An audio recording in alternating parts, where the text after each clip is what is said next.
Hey guys, welcome back to another video. Today we're going to be talking about abortion, what science, what the Bible, and especially what God has to say about it. But let's get right straight to it. Come on. So in the debate, there's two sides. One named pro-life, one pro-choice. Those are the names that stuck. And pro-life believes that life begins at fertilization when the sperm and the egg meet, and that if you do an abortion, that's killing a baby, and that life is valuable and made in the image of God. Some people aren't Christian that believe in pro-life, so they won't believe that it's in the image of God, but that's what Christians believe. The other side, pro-choice, believes that women have the right to their own body and that the baby in the womb is not fully human and it's a part of their body, therefore they could kill it if they want to or if it's needed. The whole debate stems on when the fetus, the baby, the egg, the thing, whatever the heck it is, when it becomes a human and when it would be considered murder. Now, we can look at brain waves, the heart, just every single piece of whatever to figure it out and narrow down that time frame. But let's see what some of the definitions of conception even are. Okay, so there's gonna be a lot of different definitions on screen if you could see some of them. And the normal definition of conception is when the sperm and the egg meet. The sperm and the egg, scientifically, are not living things, but once they touch, they become a distinct human being with DNA and with all that good stuff. But in a view that's atheistic, humans have no value. We're just like animals. There's no worth in us. So it kind of creates a deeper problem in society, which we're going to talk about. So we're going to go through the origins of abortion and even one of the biggest chains, Planned Parenthood, to kind of see where all this started and some of the evil things that they were doing and believing. Abortion is a premeditated killing of a baby in a womb, and that is very specific for a reason. And we're going to talk about all the different things where a baby might die during this, but an abortion is a premeditated killing of a baby in the womb. Now, there's different types of birth control. There's birth control preventing from the sperm and the egg meeting. There's some that kind of just kill it after it's already been fertilized. And then there's stuff afterward, which is actual abortion. But let's go back to history. There's many ways that Romans would actually kill their babies back in the day. Some of them were herbal remedies that were consumed as a drink, like Siphium, pennyroyal, made in a mixture used as a pessary, like honey, oil, lead. Now, Greeks, they used direct pressure on the uterus, such as pessaries soaked in harsh substances, or mechanical effects, meaning jumping up and down, shaking, putting pressure on the body, carrying heavy loads. Yeah, they really would do a lot to kill a baby. When the decision was made to not have a baby, the child would be literally left on the streets. And that's where a lot of Christian families, ancient Christians, whatever they're Romans or Jews, would come and pick these babies up and adopt them, which is pretty nice. Now, the originator of Planned Parenthood was sus. Look, it's about to get serious. This is a woman. Her name is Margret Sagner, if I'm saying that right. And in her book, The Pivot of Civilization, it called for the elimination of human weeds, the segregation of morons, misfits, and for the sterilization of genetically inferior races. So there was some racism in there. So she basically endorsed the concepts and methods the Nazi used, which is called eugenics, She also endorsed pre-implantation genetic diagnosis, which allowed the parents to see if the embryo would have disorders or could have, and then the defective ones were destroyed before they even had a chance. With eugenics, basically, it's controlling the population. Oh, someone has a disability, let's not let them have kids because we don't want the rest of the world. And you could see how oh yeah, we want less people to be like that, but by forcing them to not have kids. But yeah, and even now, there's a lot of stories of Planned Parenthood covering lies for minors, hiding a lot of trafficking. They even encourage, and Planned Parenthood would even encourage sexual behavior. Literally, there's this woman acting like she was a teenager, and the person who was working at Planned Parenthood was like, oh yeah, you should use sex toys, you should do all this stuff. And I'm like, what the heck? I was talking with my boyfriend the other day, and The woman speaking is posing as a 15-year-old seeking sex advice at the Planned Parenthood in Littleton. he mentioned that book, 50 Shades of Grey. The staff member explains what happens in that very adult book. Be like tying up and gagging involved. And then, Have you guys ever gone to a sex shop together? No. Okay, What so is you that? There is tons of sex shops around here. the worker even encourages watching pornography. And then do some research online, like maybe watch porn or something. Yep, and you guys can do that together. You can do it on your own. And a similar tone at the Lakewood Planned Parenthood. Handcuffs, more of a combination between pleasure and pain, figure out like a safe word. Now we're gonna go through the arguments for abortion. Well, babies are dependent on their mom and they can't live on their own. We're talking about the degree of dependency. Obviously, a baby is dependent on the parents. Yet, does being dependent on someone mean that their life is not valuable or that it should be killed? There's a lot of old people in hospitals that need ventilators and machines. They're dependent on caretakers, yet we shouldn't kill them, right? They're still human beings. You could be charged with neglect if you don't take care of your baby. So mothers who take care of their baby while they're in the womb are doing what they have to do. Saying that a baby is not human just because it can't take care of itself is nonsense. Now, what about rape? Now, this is the big issue. What about rape? These are very extreme what if scenarios that they always like to choose. They always try to choose the 1% of the 1% to justify all of it. Most abortions are by choice and not even life or death scenarios. But why are we punishing the baby and not the rapist? Rapists don't even get death sentences in America today. Yet we're giving a baby a death sentence and judging the baby like, oh, it's gonna be just like its dad. You don't know that? You don't know that? The court ruled that death penalty would be unconstitutional for a rape of an adult where no death has occurred. That ban was later extended to any non-homicidal rape by the US Supreme Court decision Kennedy v. Louisiana. And the court commented that the death penalty can no longer be applied for any crime against an individual where no death occurred. This is where the very specific definition of abortion comes in handy. Abortion is a premeditated, intentional killing of a baby, and that's way different than choosing if you're gonna save your own life as a mom or save the baby's life in a life or death situation. So do not equate that with abortion. The next one is that the baby will have to live a hard life or might live a hard life. And this one is kind of weak because why are we acting like God? You know what I mean? In life, because we know Adam and Eve sinned, we're living out the consequences. Bad stuff happens, natural disasters, evil, diseases, Down syndrome, cancer, all this stuff happens because we live in a sin-cursed world. And to say that you're not gonna even let a chance that the baby will get to live life, experience, there's so much fun stuff in life too. Get to have a family, get to have friends, all the fun activities, camp, church, partying, I don't even know, but good partying. But all those things, they're missing out on just for the chance. And there's a lot of people that they lived in poverty and they actually made it to be rich. So it kind of discounts all these people. Same thing with rape that we were talking about earlier. There's a lot of rape babies that came out and they're adults now and they're like, I thank my mom and I thank God that I'm not dead, that I'm not aborted.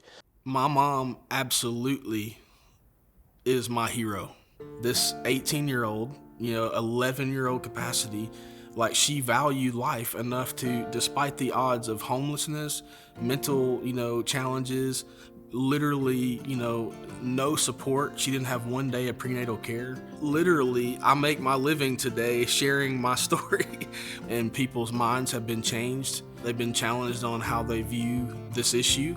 If you're watching this right now and you're like me, you were conceived in rape, I just want to tell you that you have purpose, that you have worth, that you have value. And I know that my worth and value is not summed up in how I got conceived or how I came into this world. The next one is when people say, I'm not ready for a baby. So it's usually either emotional or financial, but everyone in a sense is new to parenthood and not fully ready to have a baby. So to say you're not ready so you're gonna kill the baby does not make sense. There's adoption centers, there's maybe even other family members your parents, grandparents, a lot of different options to get health care or even free resources where people will help you out mentally or even financially with giving you diapers and stuff. Baby showers exist and you can get a lot of free stuff out of that. But if you can make the argument that you're not ready for a baby, then I don't think you're ready to have sex in the first place, or you at least should have protected yourself. But because in this situation, the person already got pregnant, you might as well help the family and not like be mean to them. Now, we're gonna go through arguments against abortion. So I'm gonna be showing you a quote from one of the largest pro-life organizations out there called Live Action. And they're saying that when you start saying that some humans aren't human, that's when human violations are made. Think about Jews and think about the slaves. It says, slave owners once argued, slavery's legal. How dare you oppose it? Slavery is a natural part of society. My slave, I could do whatever I want. Don't want a slave? Don't have one. Slaves aren't people. Sound familiar?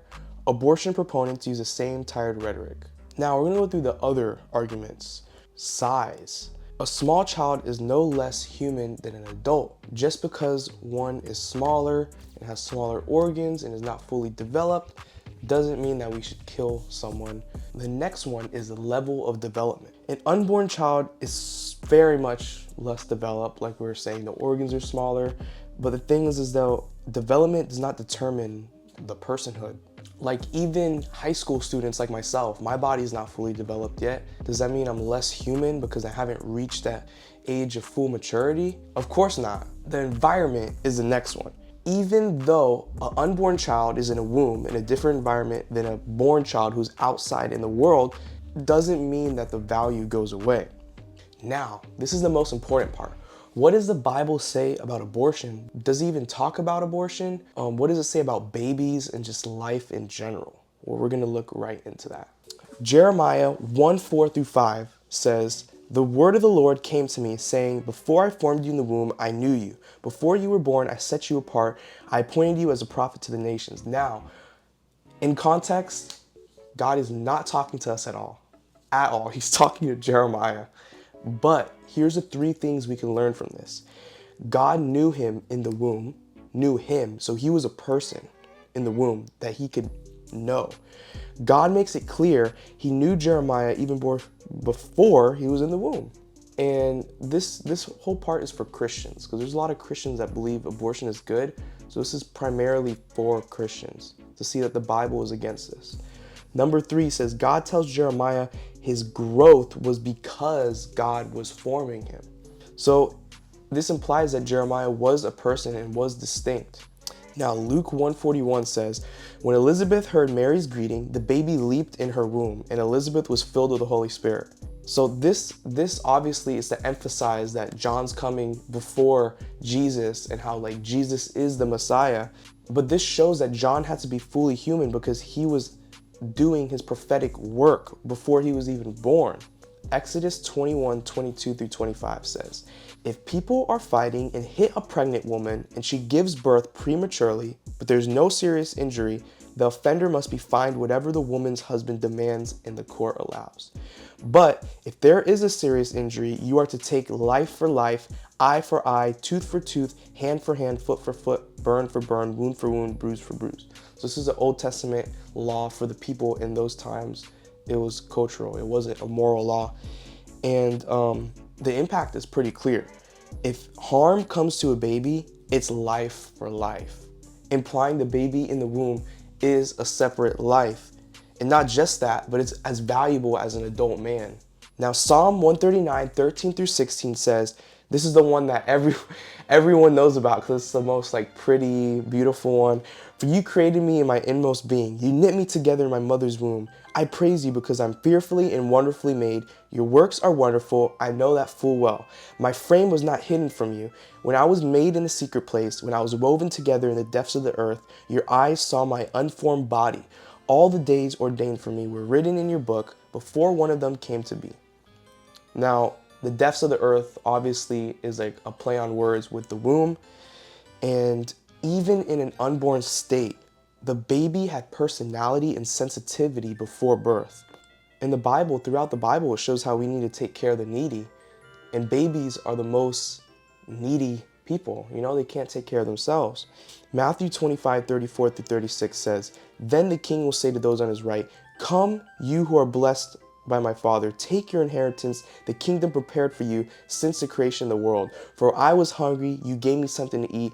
I was thirsty, you gave me something to drink. I was a stranger and you invited me in. I needed clothes and you clothed me. I was sick and you looked after me. I was in prison and you came to visit me.'" It shows you that we need to take care of the needy, and babies are one of the needy. There's nothing new under the sun. Throughout history, children have been sacrificed to a variety of deities in attempts to gain favor or blessings. Aztecs cut their children's hearts out to appease the gods of rain and war. Incas sacrificed their children to the sun god so their crops would flourish. Canaanites sacrificed their infants to Moloch for prosperity. Drums were played loudly to drown out the baby's screams.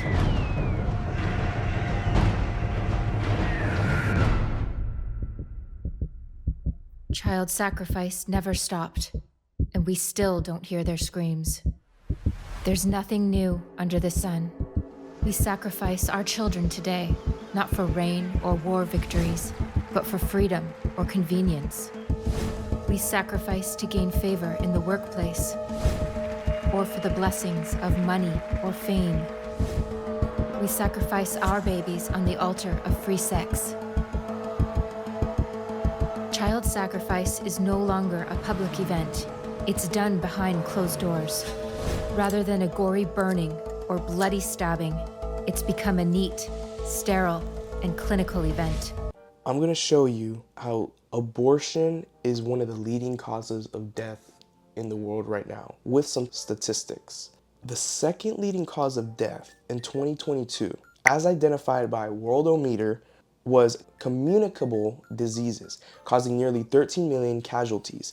Deaths attributed to infectious diseases, 8 million was cancer, 5 million was fatalities triggered by smoking, and roughly 2.5 million alcohol-related deaths, and 2 million deaths caused by AIDS this year. All combined are less than the number of lives lost to abortion in 2022. Google will say that the leading cause of death is cardiovascular disease, but there's around 73 million induced abortions that take place worldwide every year from the WHO. There's approximately 200,000 abortions every day. If we're gonna go into some race stuff, there's a lot of race issues going on. Black mothers are getting more abortions than other races, and Planned Parenthood is in those places where there's low income and other things going on. Now, what are Christians supposed to do about it? We can't just complain and show you what's going on that's wrong. We have to actually do something about it. So there's counseling, there's taking care of the women, the families. If you have a brother, sister, cousin who needs help, who's going through stuff, or you even know that they're sleeping around doing stuff, just to be there for them.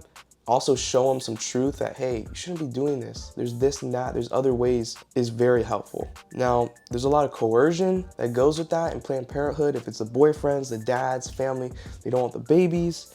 There's a lot of post-abortion trauma too going around where they just feel depressed. They killed their baby. A baby does not choose death. It continues to grow. It's a clump of cells, but we're also a clump of cells. It's kind of crazy how this is a thing, but don't lose hope, because just like slavery was around for thousands of years and it was just normal practice throughout the whole world, no one would have thought that this would have ended. There's hope in Jesus, and we still have the future to come. And I believe that abortion could be stopped federally, you know, with all the politics going on in 2024. I believe it could happen. We just need someone who's strong enough to actually say no to abortion and not just limit the time that you could do an abortion, which is good and all, but it'll be eradicated someday. I hope that in the future, just like slavery was, people are gonna be like, wow, humans were stupid. What the heck? The whole world thought that this was okay, or at least most of the world. And then there's a few advocates for the other side that were seen as crazy and were being persecuted. What the heck? You know, it's gonna be like that. But I hope you guys watch this video. I try to go in depth try to hit every single pinpoint, every single argument. I try to do my best. Obviously, I'm no expert, but I just wanted to show you guys to have it out in the internet and to influence some people, hopefully. But yeah, have a good rest of your day. Bye. No, Your Honor, I ain't innocent, I'm guilty. All of my past so filthy. Rags, locked up, thrown like the trash. But you paid my bill, despite what I did in my past. Criminal, outlaw, bandit. Take my heart and reverse all the damage.